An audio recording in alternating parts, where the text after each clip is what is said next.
Hello, everyone, and welcome to today's webinar. My name is Jay Parsons. I'm a farm and ranch management specialist in the Center for Agricultural Profitability at the University of Nebraska-Lincoln.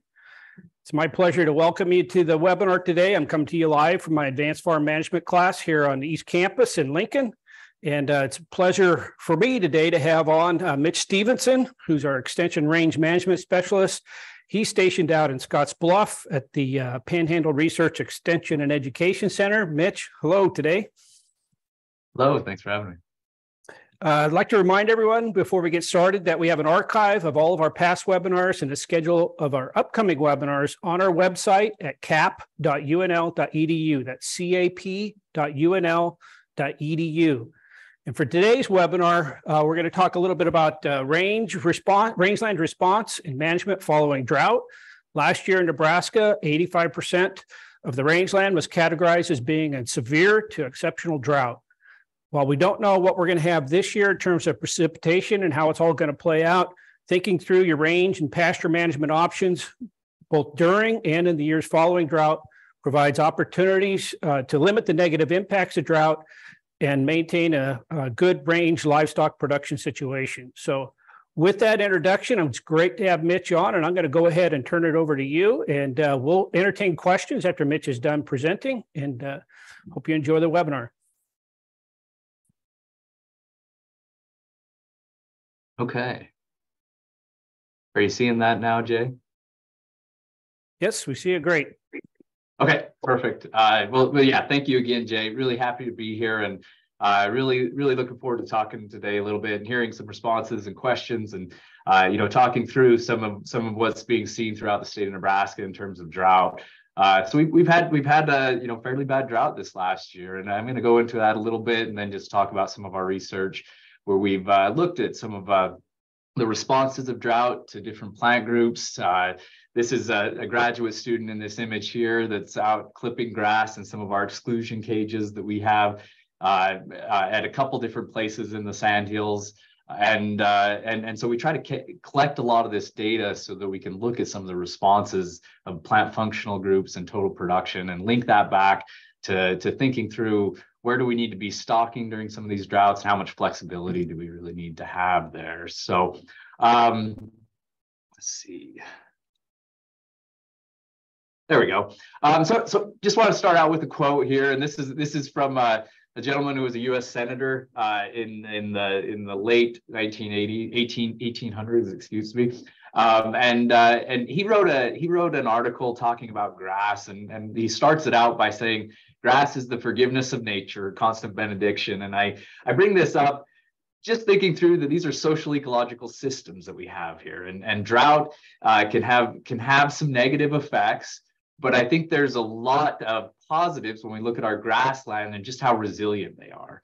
And I'll go through a little bit of this, but grasses have experienced drought for hundreds, thousands of years in our climate that we have here, and so they've developed mechanisms, they've developed ways that they can work through some of these droughts. Longer droughts start to be problems, and how we manage during those droughts really affect how quickly they respond to the drought, the grasslands.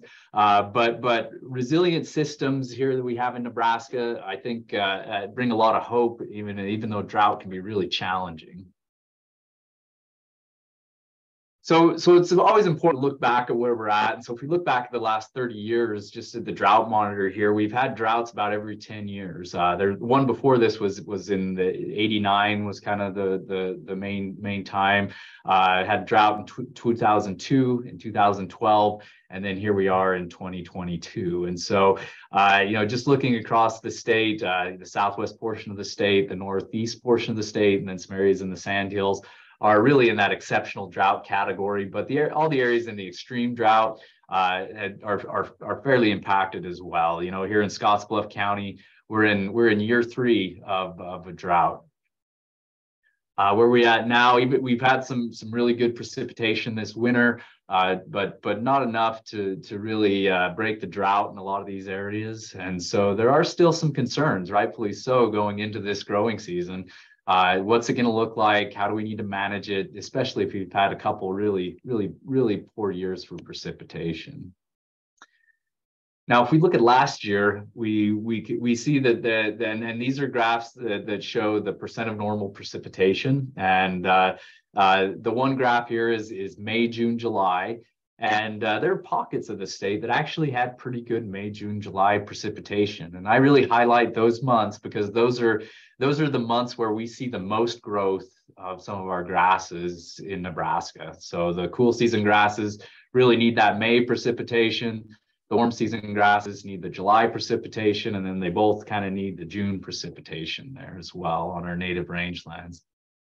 So there are some areas in Box Butte, Sheridan County that got the 90 to 100% during that period. A lot of areas were down to 25 to 50, 50 to 70%.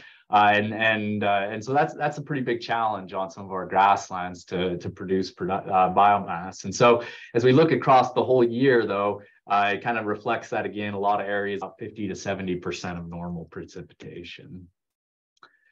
Now, oftentimes when we talk about drought and we talk about these things, we oftentimes forget about the good years too. And so I always like to show a graph that shows this is in November of 27th, 2018, and at least here in Scottsbluff, that was an exceptional year.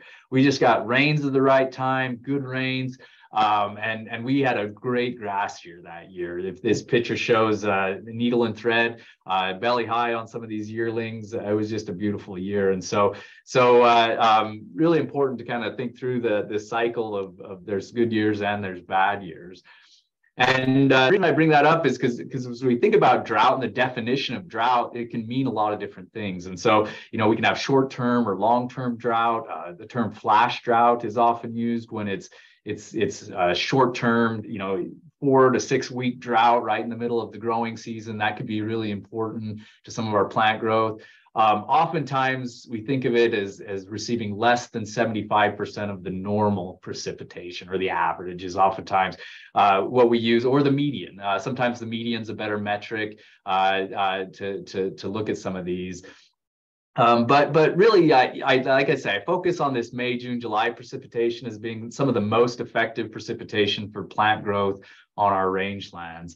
And so this is Scottsbluff. This is data collected at the local airport here, looking at that time period. And so if you look at the last 3 years, we've been below that 75% in these key growing season months. And if you look across the last, this is about 72 years, about 34% of those years have been below that 75% of average. Now, sometimes we see it as 1 year it's below, and then the preceding and following year we're both average or above. That probably has different implications than something like what we see here in 2020, 2021, 2022, when it's 3 consecutive years back to back that we've had this drought. If we look at the same thing here in Valentine, or up in Valentine, excuse me, a little bit different response. It's a little bit, 25% of the years were below. And if you look at the last 3 years, 2020 was above average, 21 was close to average, and that 2022 being a pretty dry year. And so that has an impact. The previous year has an impact on what it looks like in terms of our vegetation. And these cumulative effects of multiple years of drought tend to be where we start seeing some effects on some of our rangelands. We can usually get through 1 year drought okay, based on residual forage and other things. But when we start to really see that multiple years, when we start to really see that biomass decrease. So I'm going to highlight a few programs and several websites throughout. This is University of Arizona has this climate extension app that you can pull up at this website, where they have a modeled standardized precipitation evapotranspiration index that you can see anywhere in the United States. And I think it does a really nice job of highlighting some of these periods where we've seen kind of these extended drought periods. And so this is in the Central Sandhills, the Goodmanson Sandhills lab. Pulled this up, and if you look back at years like the 1930s, you can see that extended drought. And I'll talk a little bit more about that drought in particular here in a minute. And then you get more recent here where it's really that dark brown. That -2 means it's because it's an index. 0 would be average, and 2 would be really wet. -2 would be really dry.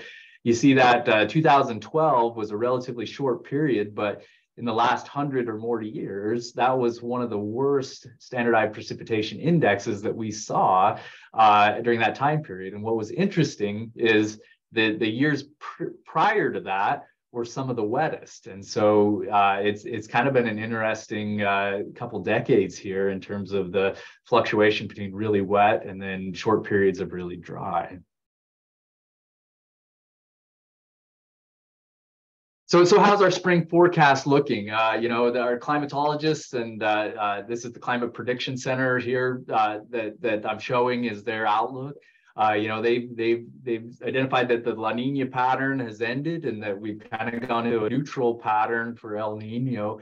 And with that, there's expectations that we're going to improve, which is good news. And, for a lot of Nebraska, the drought is likely going to remain but improve, but there are some places where they're predicting that the drought removal is likely.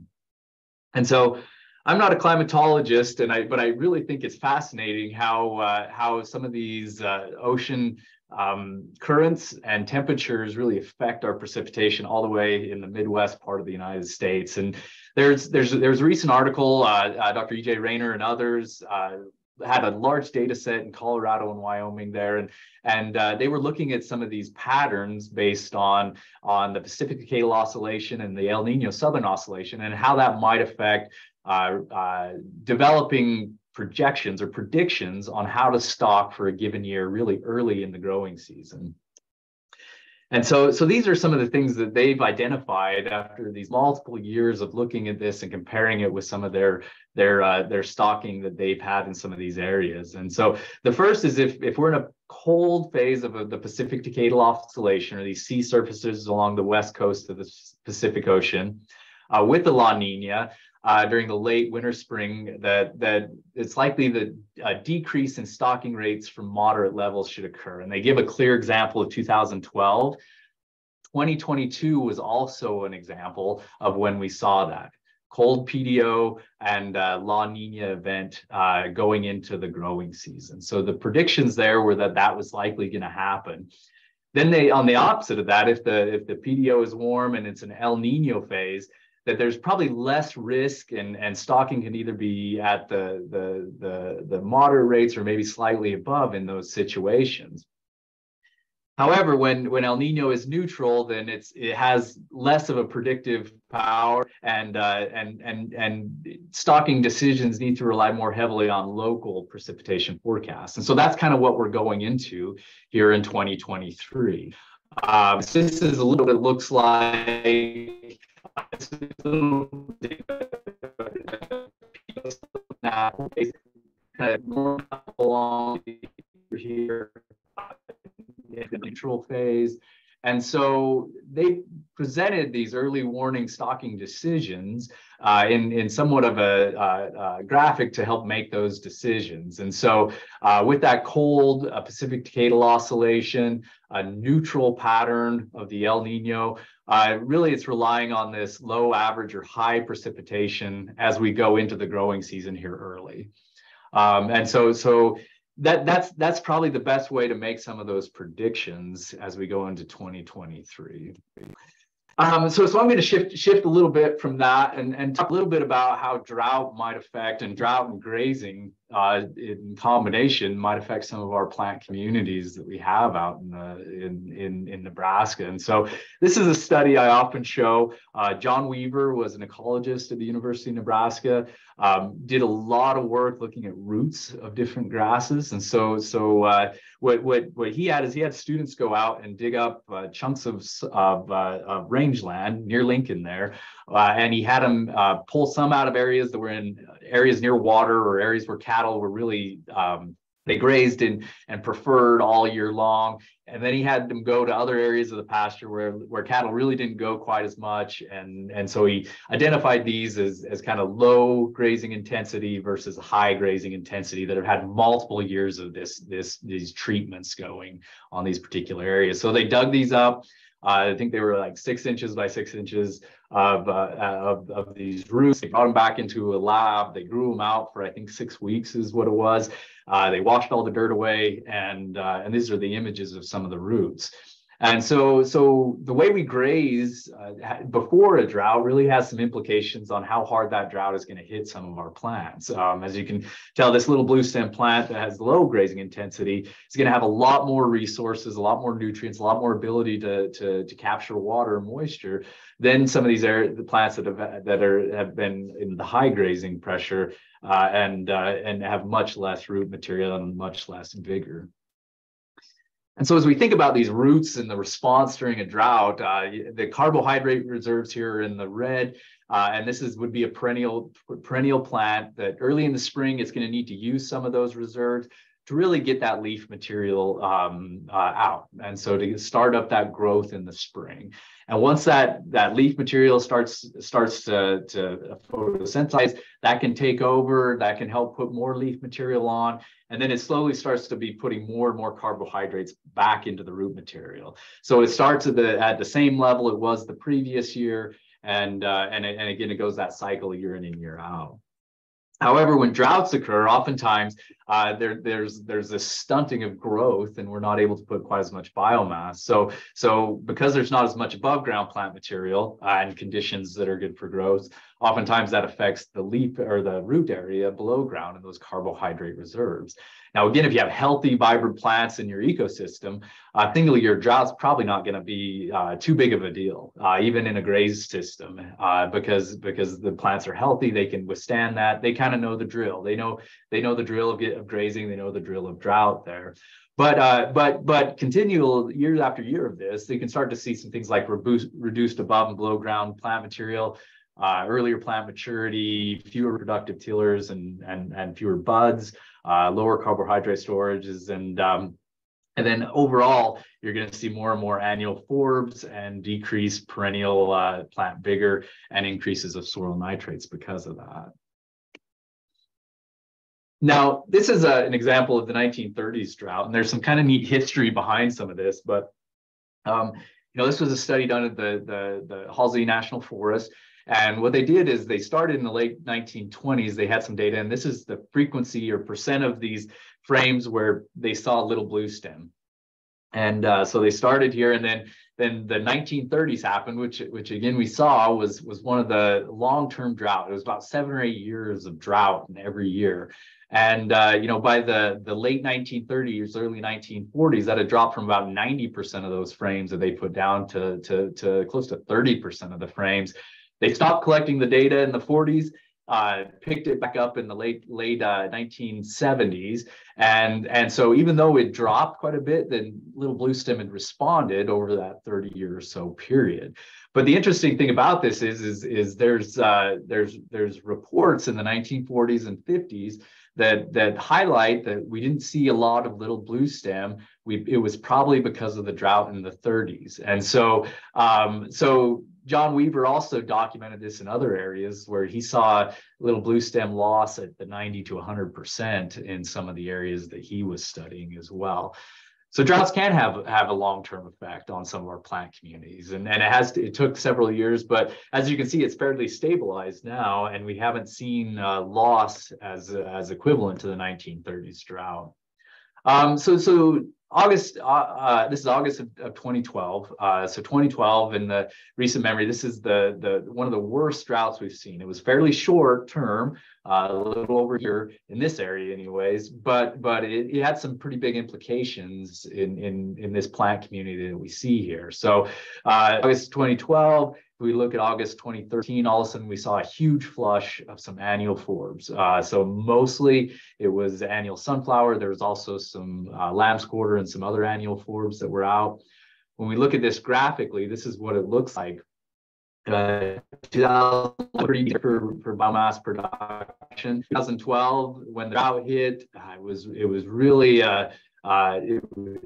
during the July precipitation, less than 2 precipitation during that time period. What we really effect was the year after. Our cool season and warm season grass seasons were 13 than they were in 2012, suggesting that there was a residual effect of the drought that we were seeing in our plant community. Now, I think it's pretty interesting that there's mechanisms in place that they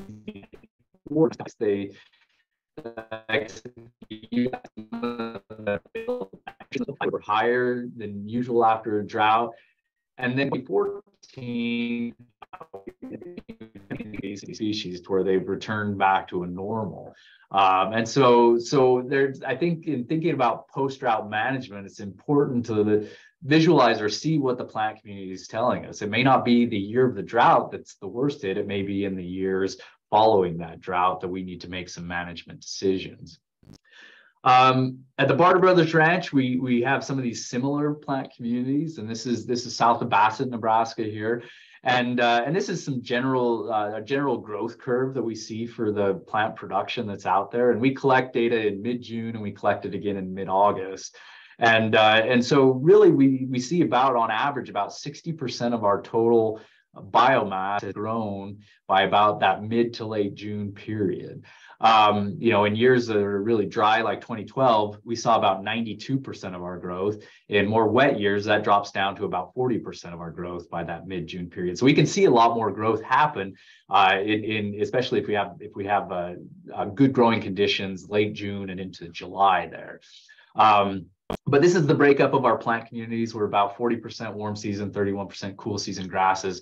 The rest are forb shrubs and sedges that we see out there. And so if we look at this graphically, this is the plant community and how they are over this time period from 2001 to 2022.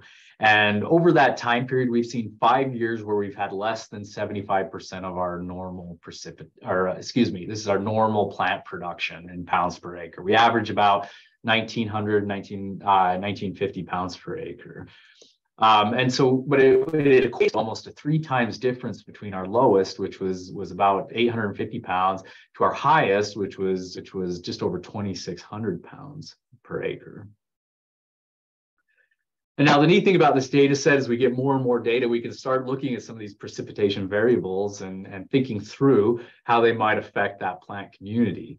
And so again, here, these red lines show the mean plant production, and then the mean number of days with at least 1/10 of an inch precipitation, or the mean total precipitation that we see here. And both are valuable ways to look at how we can predict what our plant production is going to be at the end of the growing season. But for the sandhills anyways, the using the number of days where we get at least 1/10 of an inch precipitation tends to do a better job of predicting some of the biomass that might be out there.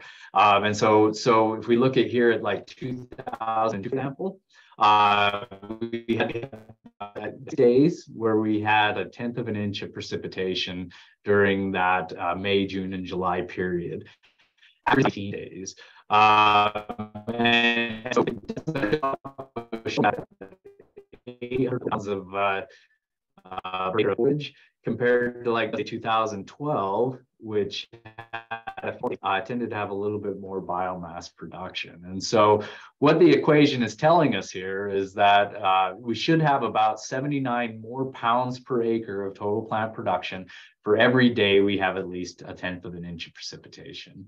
The other graph, for example, is telling us that we should have about 92 pounds per acre for every inch of precipitation that we accumulate over that time period.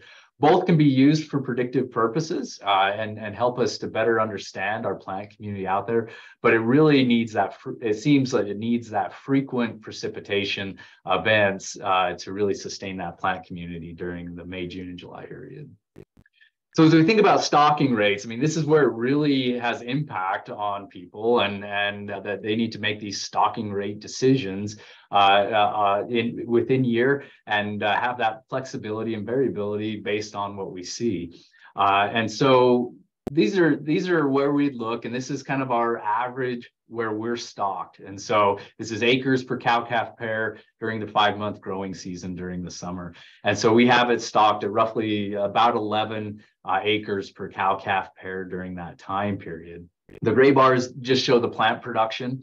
And then the orange line shows where that stocking rate would be if we were to hit or where we would need to be in terms of the acres we'd need for that cow-calf pair to keep a similar stocking rate. And so, for example, if we look at 2002, we need about 100% more acres in that year based on the amount of biomass that we had out there.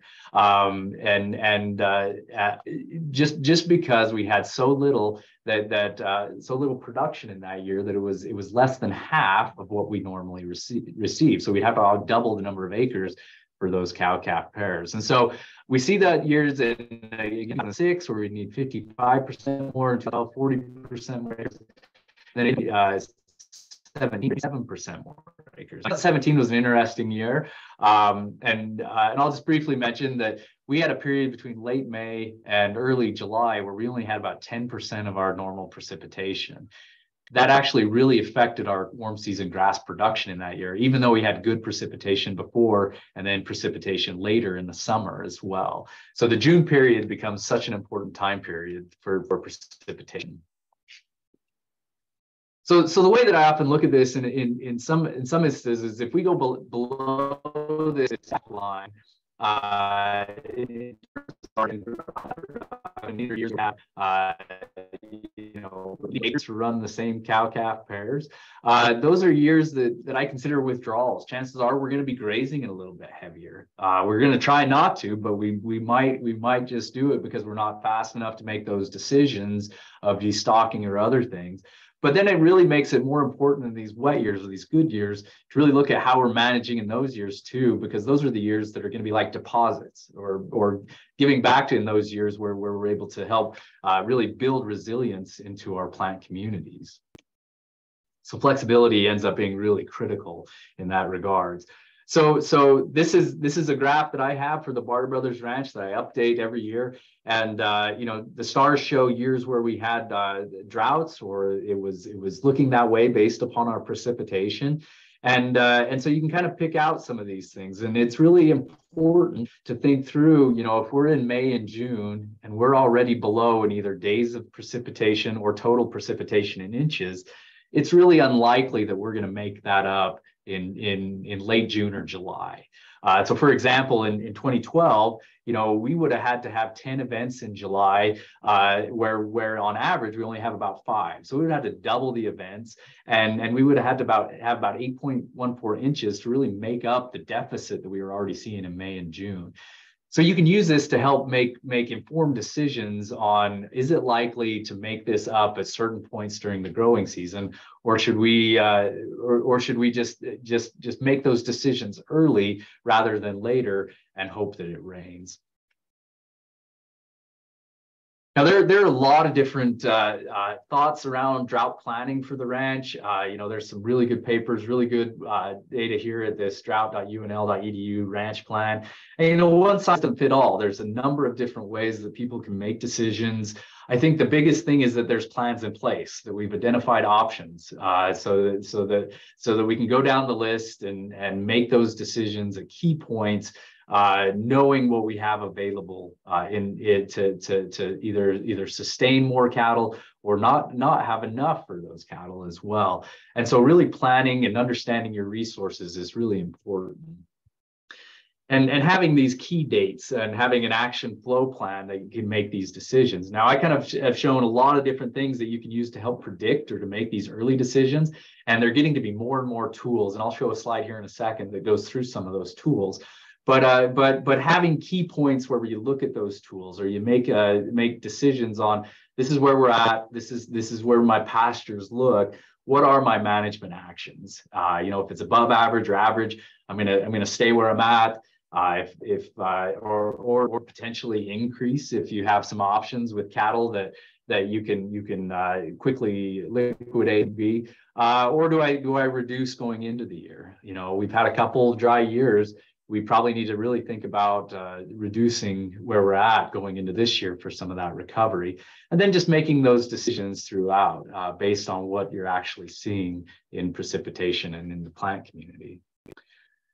So just wrapping up with some of the ideas of thinking through grazing with drought, and these are just main principles that we always talk about when we talk about grazing management, is how we manage our stocking rate, our timing of grazing, and then our distribution of grazing.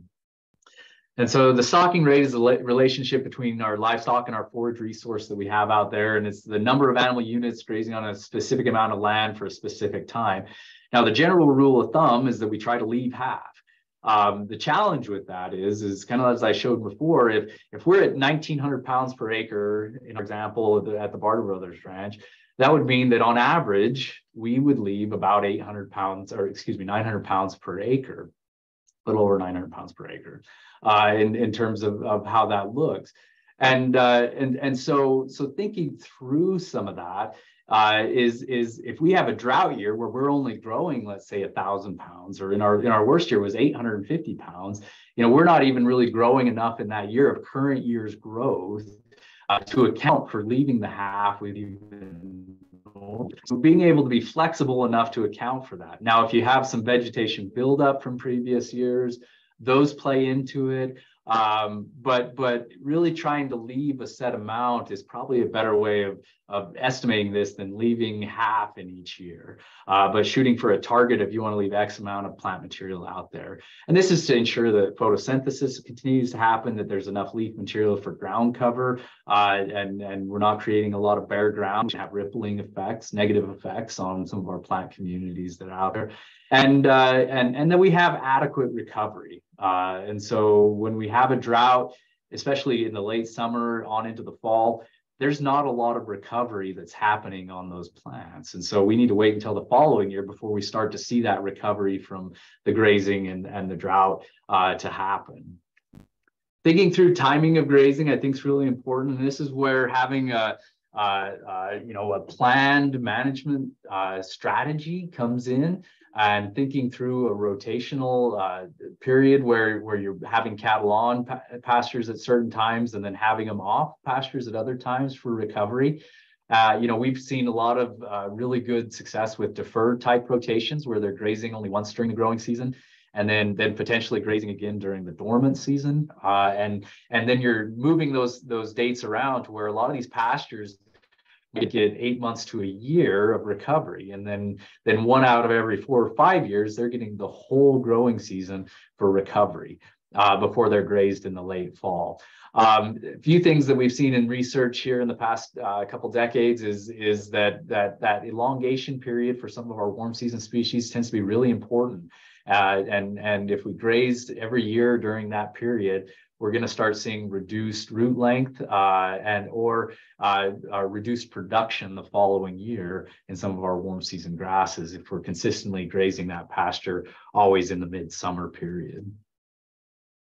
And lastly, thinking about distribution, and this is some research that we've done looking at selection in the sandhills based on the topography. And cattle are just typically going to use lowlands and flat plains to a greater extent than they are open slopes and uplands. And so grazing management becomes an important factor there too, in how we manage crop density, how we manage where cattle are grazing at different times of the year. This figure here shows places where they grazed really heavily in purple and areas where they grazed really light over the course of the whole growing season. This is a season-long continuous graze system here. And so as we think about that, we go back to that image that showed the roots before. These are areas that can have really negative implications if they're consistently grazed heavy every year and are not given a chance for recovery when droughts occur. So these are some of the resources. I think it's just such a neat day and age right now that we can have all these resources available at our fingertips on our computers. The Rangeland analysis platform is a phenomenal program that you can look at cover. You can look at the estimated production based on satellite images that are going over frequently during the growing season.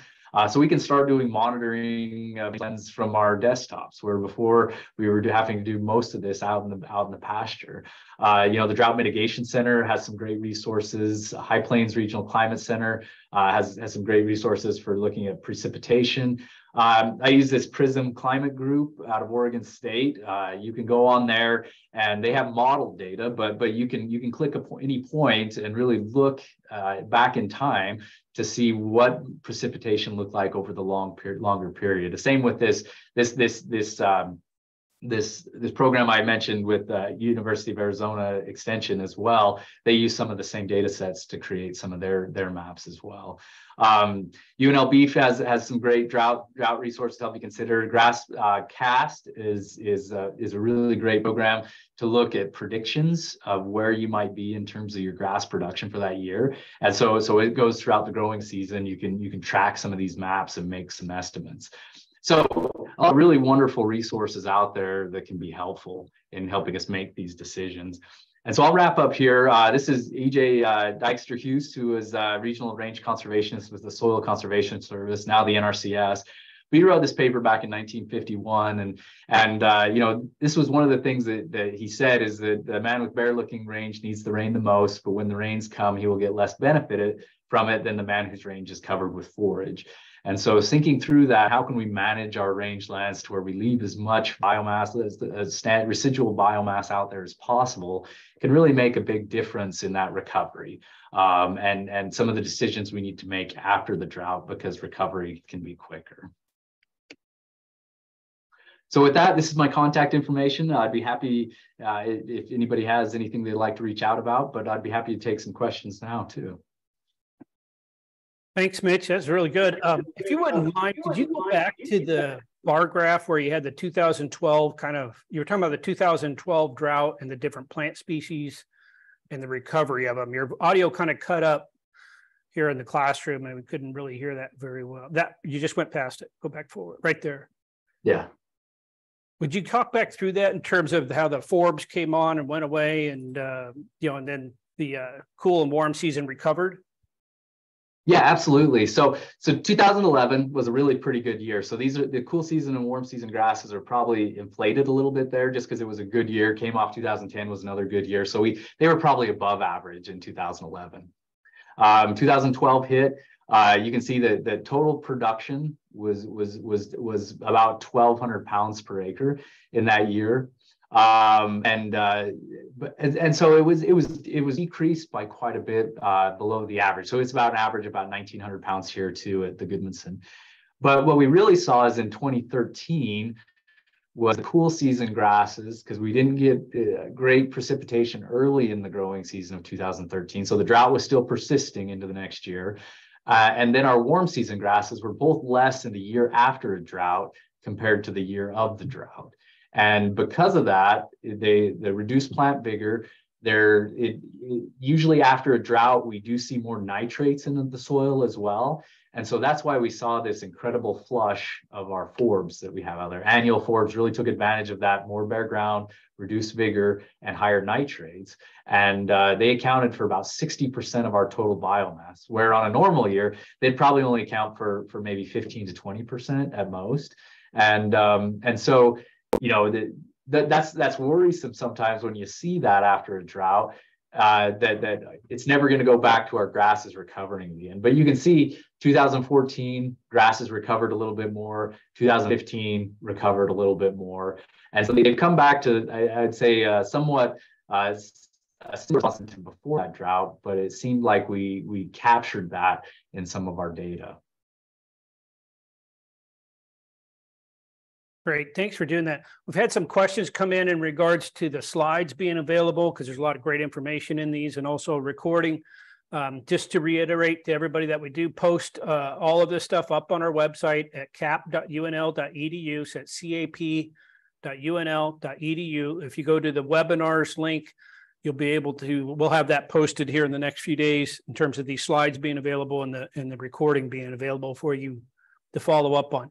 Let me hit some of the questions that came in while you were talking. One of them was, does the nutritive value of grass change during a drought? Yeah, and there is some research here at this site too that would show that. So you tend to have a little bit higher nutrient quality, and it's mainly because those grasses out there are being they're not producing as much biomass, and so they tend to be a little bit higher in crude protein and TDN in some of these drier years. Now, in really dry years, you know, that could affect some of that, but in kind of the moderate drought years, you do tend to have a little bit higher crude protein and TDN percentages.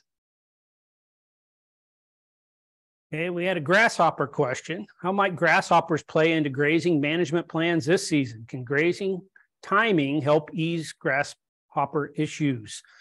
Especially thinking back to last year when parts of the state saw a lot of hoppers running around. Yeah, that's a really good question. I might not have a great answer for it. I might have to get back with you on that one. Because I think I haven't really looked into grasshoppers very much and how that might play into it. I do think that there are some implications, if I understand right, from chatting with some folks about quality and how they come in. The biggest challenge is they're using forage, right? So the grass doesn't know the difference between, well, I mean, it's similar, but defoliation is defoliation. And so if you do have a lot of grasshoppers and they're taking, X% of your biomass, then that really is gonna play into that grazing management and need to maybe reduce that stocking rate even more. Okay, we got a couple of carryover questions in terms of the stuff from last year. The first one involves CRP. We have land that came out of CRP last year and it's currently being pastured. Is that a good idea? Yeah, I mean, a lot of CRP ground probably has a lot of standing dead plant material out there, and so I think it would be a good idea to get out there and utilize that. Depending on what species are out there, depending on how that pasture looks. But yeah, I think for the most part, CRP ground can be a good option. Especially if it has cool season grasses, which a lot of them do. You can get out there on those cool season grasses a little bit earlier and maybe limit some of the grazing on some of your native pastures as well, if that's an option.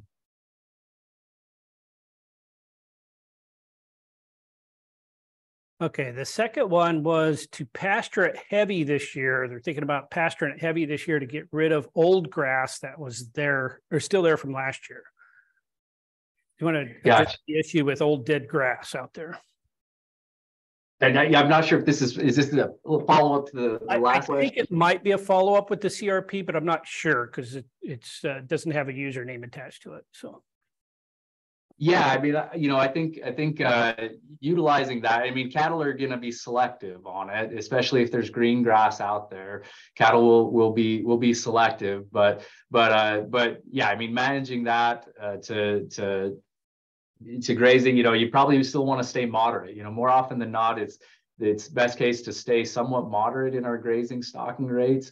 Having a little bit more residual biomass can be valuable. If there's a way that you can utilize it to where some of that gets knocked down, gets put into litter on the ground surface, that can really be beneficial in some of those areas that may not have been grazed for a number of years. And so yeah, I think you can manipulate that with stock density, number of animals out there for short periods, those types of things, to where you're kind of opening that up, getting rid of some of that standing dead material, and also maybe getting some of it knocked down to where it creates litter in some aspects, I think. Yeah. Okay, and we have you and I have talked before about interspecies grazing, so this isn't a canned question from me. All right, but somebody did ask, discuss the potential benefits and detriments of interspecies pasture grazing, especially during drought periods, and they're talking specifically about cattle and sheep utilizing the same pasture. Yeah, there could be some big options there, especially in these years where we do see a lot of these annual forbs. I mean, that's going to be really, and cattle will graze some of them too. I think we sometimes don't give forbs enough credit as being really a valuable and important part of our cattle diets as well. But sheep will oftentimes select more of those forbs.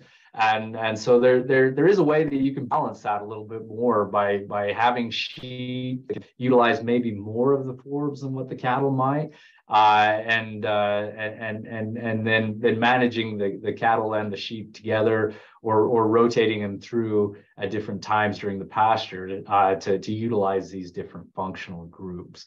I still think it's important to just keep an eye on it and make sure that we're not overgrazing it. A rule of thumb that's often thrown out there is you can add a ewe for every cow-calf pair and still maintain the same stocking rate oftentimes. But it's still important just to make sure that you're leaving enough of that plant material, that leaf material out there for that plant to recover. So yeah, keeping an eye on it, but I do think there could be big benefits there. Okay, and another follow-up on the extra biomass, the dead litter, specifically in regards to drought recovery when thinking about fuel loads for wildfires, because we got wildfires going on all over, of course. So any comment? I mean, that's always a risk. Out here we have a lot of cheatgrass, and so we've had a lot of these discussions about that. Is cheatgrass gets so flammable later in the growing season? We've had a ton of fires out here because of that. So how do we manage grazing early to make sure that we're removing that some of that threat, especially in certain maybe high risk areas? And so yeah, I think we can manage or try to balance that.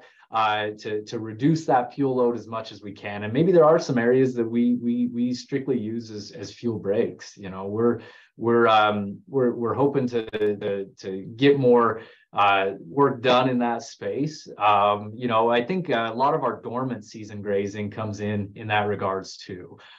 So grazing during the dormant season can remove a lot of that biomass. Cattle are selective. Oftentimes, if you supplement with protein, it still has a pretty good forage value. And so I really look at dormant season grazing as being a great opportunity for us to manage our residual biomass with having less negative effects. Of grazing that during the growing season is what I mean. And so if you can manage some of the residual fuel loads in the late winter, then that opens that up for growth coming into the summer when new growth will come on. But yeah, that's a great question because it is a challenge. Okay, and in regards to the recovery year, a question was asked, would it be economically beneficial to spray the forbs? In other words, would the cool season, warm season grasses be more productive if you tried to spray the forbs and get rid of some of that competition? Yeah, another great question. And I'm not an economist, so Jay can throw something at me. Well, I guess figuratively, but I typically try to stay away from spraying as much as possible. And the reason behind this is a lot of these forbs that come in are annual forbs, and so they're waiting for this opportunity to basically have like all the more nitrates, open space, and maybe some reduced grass vigor to take advantage of that. And I think it's a mechanism that nature has in place that it's kind of developed that to where these kind of hang out, and then when that happens, they just take advantage of it. And then the year after, they go back to normal. They go back, the grasses are able to recover. And so from that standpoint, I see these annual forbs as playing a really pretty important role in keeping the ground covered, keeping some soil stabilized, and basically giving those grasses a little bit of time to recover back up. And so I typically don't recommend that spraying would occur on some of those, and it'd likely be better just to let either cattle utilize those forbs as much as they can, or to try to wait that out rather than spray it, because that can get expensive too.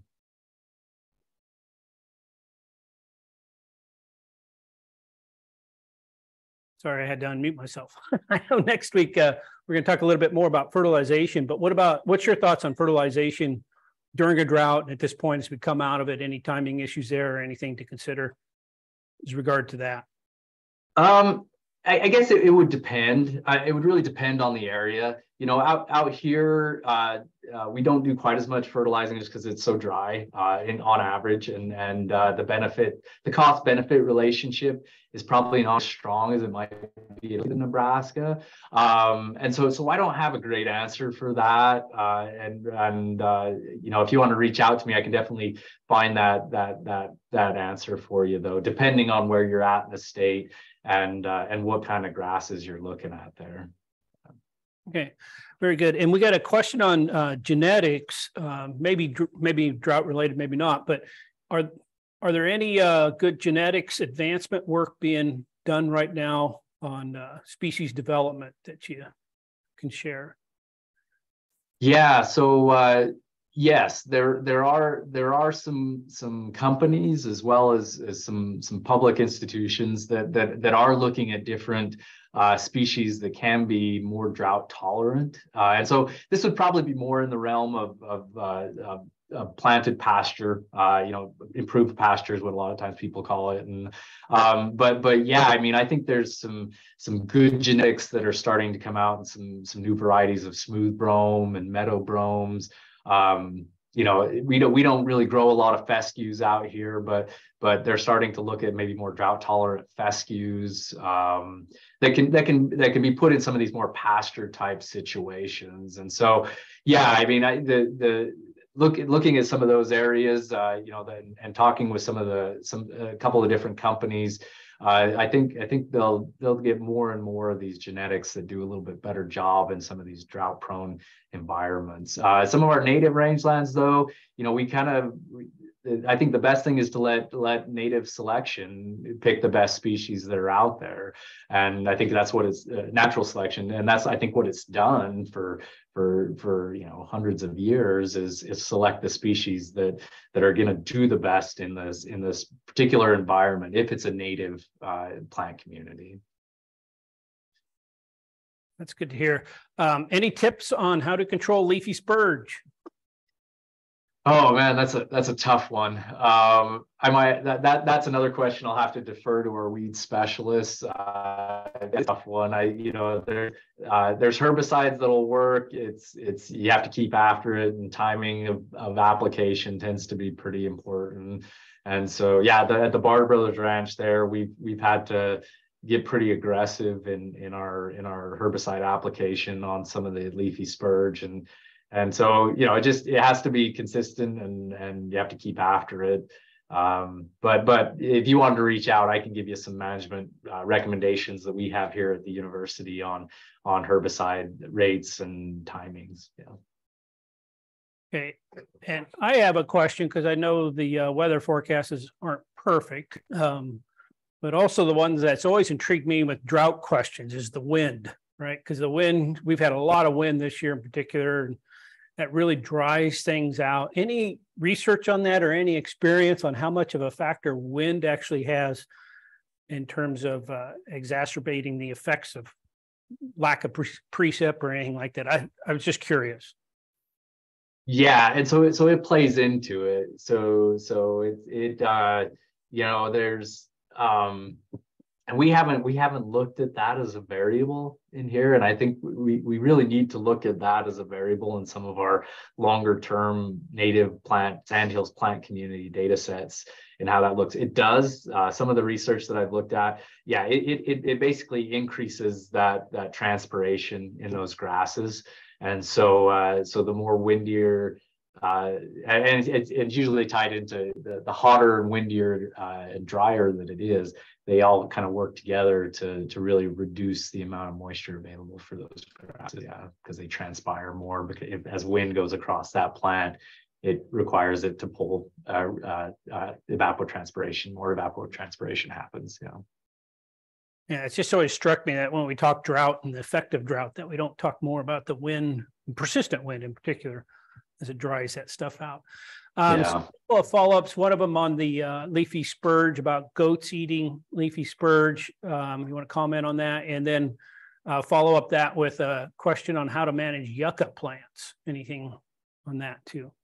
Yeah, so they do. Yeah, I mean, there's companies that you can rent to come and graze your leafy spurge. That'll come out and do that.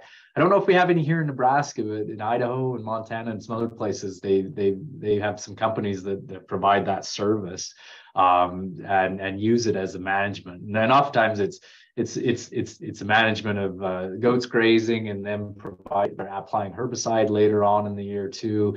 And so kind of using both management strategies, but yeah, they can eat that. And then yucca management, I mean, I know it can get really challenging in some areas where a lot of yucca plants have come into an area.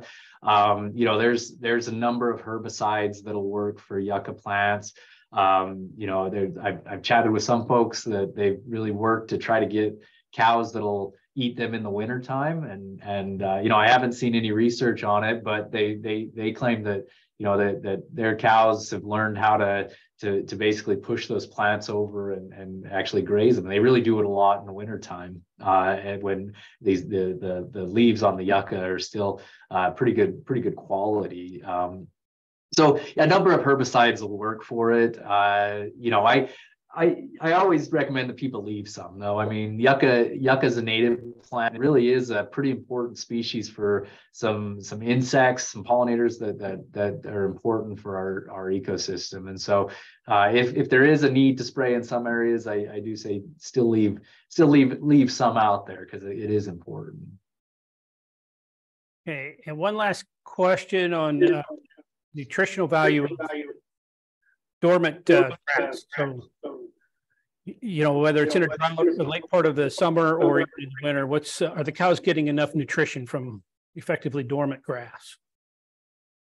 Yeah, so that's usually when we start to see some of that drop off. So it already drops off typically in even average years.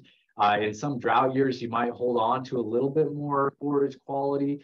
But yeah, I mean, if you're, and really you have to test that forage, and it's hard to make complete recommendations without knowing what you have out there. But yeah, I mean, oftentimes if it's dormant, it's going to be dropping in quality. If you're in an area that has, let's say, a lot of cool season species and it gets really dry later in the growing season, yeah, you're going to drop a lot of that forage quality, even if it retains on to some of it. So yeah, I mean, usually if you have enough forage or enough biomass out there that you could be grazing it, you can protein supplement, and you can usually make use of that. Great. Thanks, Mitch. A lot of great information today. And as we wrap up, anything in particular you're looking for over the next month or 6 weeks to see what kind of grazing season we have? Yeah, so I'm really just looking at our precipitation. Keep a close eye on that, on the drought monitor, but local precipitation is going to be the key thing this year. I think that people are going to need to rely on to really calculate what their production is going to look like. And over the next 2 to 3 weeks into May, we should have a pretty good idea of how that looks. And so it's going to be telling. I think if May looks good, then I think we'll have a pretty decent year this year. If not, then maybe we need to brace for another year of drought. But I think be cautious, and maybe be a little bit cautious on your stocking rates as you turn out. Yeah. Well, we hope that works out. We hope we all get some rain in May and have some green grass this year. Thanks a lot, Mitch, for your presentation today. Really appreciate it. Really appreciate everybody joining us today online. Just a reminder that a recording of the webinar will be posted on our website at cap.unl.edu. That's cap.unl.edu.